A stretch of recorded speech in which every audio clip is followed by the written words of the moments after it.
नमस्कार, मैं हूं आपके साथ राखी लांबा। 3 दिसंबर ये वही तारीख है जब पता चलेगा कि 5 राज्यों के विधानसभा चुनाव में किसकी जीत हुई है और किसकी हार हुई है। और 30 नवंबर की शाम के बाद से ही आपने देखा कि तमाम एग्जिट पोल जो है वो सामने आने लगे, टीवी चैनल्स पर दिखाई जाने लगे। गुरुवार को तेलंगाना विधानसभा चुनाव मतदान संपन्न हो गया था। इसके साथ ही 5 राज्यों में हुए विधानसभा चुनावों के लिए एग्जिट पोल दिखाने पर लगी हुई रोक भी हट गई, जिसके बाद तमाम टीवी चैनल्स अपने अपने एग्जिट पोल दिखाने लगे। वोटों की गिनती 3 दिसंबर को होगी, रविवार को होगी। उसी दिन साफ हो जाएगा कि राज्य की जनता ने किसे बहुमत दिया है, किसे स्वीकारा है और किसे नकारा है। आज हम आपको 5 राज्यों के एग्जिट पोल और पिछले विधानसभा चुनाव में उन राज्यों में कांग्रेस और बीजेपी की स्थिति कैसी थी इसके बारे में बताएंगे। और चूंकि पिछले विधानसभा चुनावों में कैसी स्थिति रही, आगे कैसी होगी, इस पर सभी की नजरें हैं। इसके साथ ही हालात और आंकड़े कितनी तेजी से बदले हैं, इसके बारे में चर्चा करेंगे। सबसे पहले हम बात करेंगे ऐसे राज्य की जहां पर बीजेपी ने एक चुनी हुई सरकार को गिरवा कर अपनी सरकार बनवाई थी। बिल्कुल आपने सही समझा, वो सरकार है मध्य प्रदेश की शिवराज सरकार। उसी सरकार के बारे में बातचीत करेंगे कि वहां पर पिछले विधानसभा चुनावों में किस तरीके से कांग्रेस को जीत मिली और किस तरीके से बीजेपी को जीत मिली, क्या आंकड़े वहां पर रहे। साल 2018 से मध्य प्रदेश विधानसभा चुनाव में कांग्रेस ने अधिक सीटें जीती थी, लेकिन ज्योतिरादित्य सिंधिया कांग्रेस छोड़कर बीजेपी में चले गए, जिसके कारण सरकार टूट गई थी और शिवराज ने बहुमत साबित कर दिया था और मुख्यमंत्री बन गए थे। साल 2018 में एमपी में कुल 230 विधानसभा सीटें हैं और कमलनाथ ने 114 जीती, शिवराज सिंह चौहान ने 109 जीती, अन्य जो है वो 7 थे। इसके अलावा अगर 1993 से लेकर साल 2018 तक के रिजल्ट पर भी नजर डाल लें तो साल 1993 में बीजेपी ने 117, कांग्रेस ने 174, अन्य ने 29 सीटें जीती और कुल 320 उस वक्त विधानसभा की सीटें थी।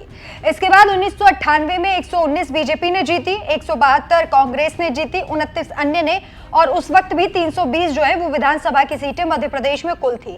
साल 2003 की बात करें तो यहाँ 173 सीटें बीजेपी को मिली, जबकि 38 सीटें कांग्रेस को, 19 सीटें अन्य के खाते में गई और कुल उस वक्त विधानसभा की सीटें 320 से घटकर 230 रह गई थी। साल 2008 की ये बात है जब 143 सीटें मिली बीजेपी को और इसी के साथ 71 सीटें कांग्रेस को, 16 सीटें मिली अन्य को, और उस वक्त जो संख्या थी विधानसभा सीटों की वो कुल थी 230। साल 2013 में 165 बीजेपी को और 58 मिली कांग्रेस को, अन्य को 7, 230 विधानसभा सीटें थी। 2018 की बात कर ले, यानी कि अभी हाल ही में जो बीता विधानसभा चुनाव है उसमें 109 मिली बीजेपी को, 114 मिली कांग्रेस को और 7 सीटें महज अन्य को मिली। 230 विधानसभा की सीटें कुल थी। चलिए आगे बढ़ते हैं और बात करेंगे छत्तीसगढ़ की, जहां पर कुल विधानसभा की सीटें हैं 90। अभी फिलहाल यहां कांग्रेस की तरफ से मुख्यमंत्री भूपेश बघेल मुखिया का पद संभाल रहे हैं। बीते विधानसभा चुनाव में कांग्रेस को 68 सीटें मिली और बीजेपी को 15 सीटें मिली थी। अब छत्तीसगढ़ के बीते नतीजों पर भी एक नजर डाल लेते हैं।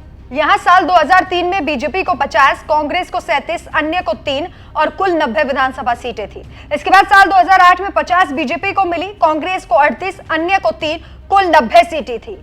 साल 2013 की बात करें तो 49 बीजेपी के खाते में गई, 39 कांग्रेस के खाते में, 2 अन्य के खाते में, 90 विधानसभा सीटें कुल थी।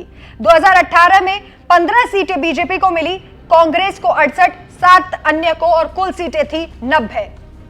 छत्तीसगढ़ के इस ग्राफ से आप समझ सकते हैं कि कांग्रेस ने साल 2013 के बाद से कितनी तेजी से बाजी बदली है। साल 2018 में बीजेपी 49 के ग्राफ से 15 तक पहुंच गई। चलिए अब बात करते हैं राजस्थान की, जहां कुल विधानसभा की 100 सीटें हैं। 199 पर इस बार चुनाव हुआ और यहां सबसे बड़ा पेच फंसा हुआ है। साल 2018 में कांग्रेस ने 50% सीटों पर जीत हासिल की, यानी कि पूरा बहुमत, पूरी तरीके से बहुमत मिला, बंपर बहुमत मिला।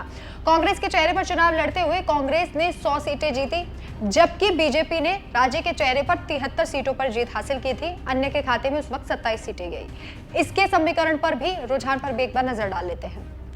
2003 में बीजेपी को 120 सीटें, कांग्रेस को 56, अन्य को 24 सीटें, कुल विधानसभा सीटें 200। 2008 में 78 सीटें बीजेपी को और 96 सीटें कांग्रेस को मिली। इसके बाद 2013 में 163 सीटें बीजेपी को और 21 सीटें कांग्रेस को मिली। 2018 में 200 विधानसभा सीटों में से 73 सीटें बीजेपी को, 99 सीटें कांग्रेस को, जबकि अन्य के खाते में 28 सीटें गई। और अब बात करेंगे चौथे राज्य यानी कि मिजोरम की। यहाँ पर विधानसभा की कुल 40 सीटें हैं। साल 2018 में एनएमएफ यानी मिजो नेशनल फ्रंट ने साल 2018 का चुनाव पूर्ण बहुमत से जीता था। वहां के सीएम अभी जोरमथांगा हैं। यहां दूसरी मुख्य विपक्षी पार्टी यानी जेडपीएम को 8 सीटें मिली थी, अन्य के खाते में यहां 6 सीटें गई थी। साल 2003 में एमएनएफ को 21 सीटें, जेडएमपी को 12, अन्य को 7 सीटें मिली थी, कुल सीटें 40। 2008 में 3 सीटें एमएनएफ को, इसी के साथ 32 सीटें, जेडएमपी को 5 सीटें अन्य को मिली। आगे बढ़े 2013 की बात करें तो यहां 5 सीटें मिली एमएनएफ को, जबकि 5 के अलावा 34 सीटें जेडएमपी को मिली। इसके अलावा अन्य के खाते में 1 सीट आई। अब साल 2018 की बात करें, एमएनएफ को मिली 26 सीटें, जेडएमपी को मिली 5 सीटें, अन्य के खाते में 9 सीटें और कुल 40 सीटें रही। और अब बात करेंगे तेलंगाना की। यहाँ केसीआर की टीआरएस ने साल 2018 में भारी बहुमत से चुनाव जीता, वहीं अन्य के खाते में 19 सीटें गई। साल 2014 में टीआरएस को 63 सीटें, कांग्रेस को 21, अन्य को 35, कुल 119 सीटें। और साल 2018 में इन्हीं 119 सीटों में से 88 सीटें टीआरएस को मिली, जबकि कांग्रेस के खाते में 19 और अन्य के खाते में 12 गई। ये बीते विधानसभा चुनावों के आंकड़े हैं। इस बार क्या खेल होता है, इस पर सभी की नजरें हैं। एग्जिट पोल भी सामने आने लग गए हैं।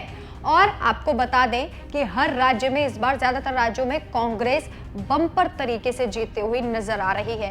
1-2 टीवी चैनल्स के एग्जिट पोल को छोड़ दें तो हर जगह कांग्रेस का साथ लोगों ने दिया है। लेकिन 3 तारीख को पता चलेगा कि आखिर किसकी सरकार बनती है। लेकिन आपको क्या लगता है, कौन सा सत्तासीन इस बार सरकार को संभालेगा? हमें कमेंट करके जरूर बताएं। नमस्कार।